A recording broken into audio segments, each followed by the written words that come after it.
Ambulance driver? He was an ambulance driver Uh-huh.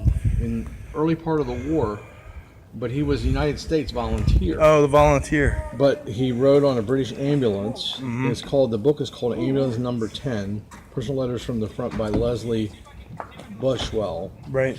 And it's copyrighted in 1915, 1916. Yeah. So Ambulance Number 10, Personal Letters from the Front. Yep. That would be a good book. Sure. There's this one I found, Rhymes of a Red Cross Man. Again, about U.S. service. And this one is dated, I believe, also around 1916. Yeah. Let me just double check for you. 1916. And that's by Robert W. Service. And then the other book I have, this is a more contemporary book. This one I've seen, and it would be easy to find. The Diary of an Ambulance Driver During the Great War. And it's called The Compensations of War by Guy Emerson Bowerman Jr. And I think this is a modern copyright. This is 1983, University of Texas Press in Austin. Sure. So, I mean, those are just a couple of ambulance corps drivers that were U.S. You know, that's the other thing here. I heard the word sanitary, and it kept popping up in my mind because I thought there were also some types called the sanitary corps or the sanitary Right, and that troops. was all part of that. The sanitary troops, that would have been a manual that they would have had Yeah. for the medical department. Yeah. And I looked across that. You'll be able to, if you want to look for these books, that one you'll probably be able to find. This one you'll be able to find. These are going to be a little rarer, Okay. but I mean, they might you be, can always search for them. You might find them. They might be, But I've seen these and these. sure. These are all. This is a Bible, a Testament. These are all Testaments. This is a Navy Army service book. It has songs and prayers, and this one here is basically "Take Me to France." Is an English-French dictionary from World War One for the soldiers over there. I still have his victory medal. Oh, okay, Yeah. that's really cool. I'm amazed at how closely you guys resemble each other. Thank you. Yeah, you really I do. appreciate it. And then you probably, I don't know if you ever saw the movie The Lost Battalion, the Ricky Schroeder movie. No, I haven't seen it yet. Okay, but it's great. It's a good movie. It's fairly historically accurate. The Yeah. uniforms and stuff kind of suck. You Yeah. know, some of the costuming wasn't done, but there's some good actors in it. And it basically follows the storyline. But The Lost Battalion, the book was written in 1919, and then With Charles Whittlesby, yeah. right now this is the 1929 printing of it. Was he one of Bullard's guys in the 4th Infantry Division that can't got remember pushed the- forward so Yes. far that they Yeah. got out of? Right.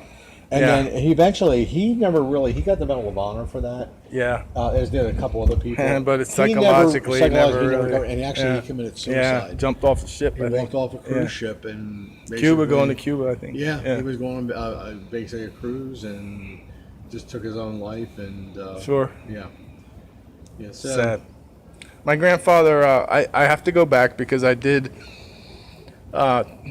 do some interviewing of him and him and his wife before they were getting older, and I knew they were going to pass soon, and so I kind of wanted to get their life story. So I got to go back and look at that DVD to see, because I think I asked him some questions about the war. I know he was from central Pennsylvania, northern Pennsylvania, northeastern near Wilkes-Barre. There's a small Okay. village called Mildred. He was a coal miner and things like that. But he Okay. came over in 1916. He was only like 18 or 19 years old. And then the draft happened just the next year. So even immigrants, who weren't citizens, they got to go to war.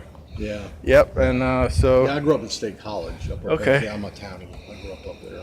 yeah, my mom's from, she lives up there in Bellefonte. Oh, that's where I Yeah. was born. Oh, great, I was great. born in Bellefonte. Okay. Center Community. Well, back then it was Willowbanks Hospital down in Bellefonte. Yeah. Before they built this one up at the university. Oh, great. So that's where I was born. I grew up in State College with my grandparents right downtown on Burroughs Street, right off Beaver Avenue. Right. So Yeah. I'm a local up there. Oh, great, yeah. Yeah. So I wanna go up I'm there pretty to- sure that, and I got to go back to my uncle, who was a lieutenant colonel in the Army and knew more about my grandfather's service, wrote a little article about "Are You a Veteran?"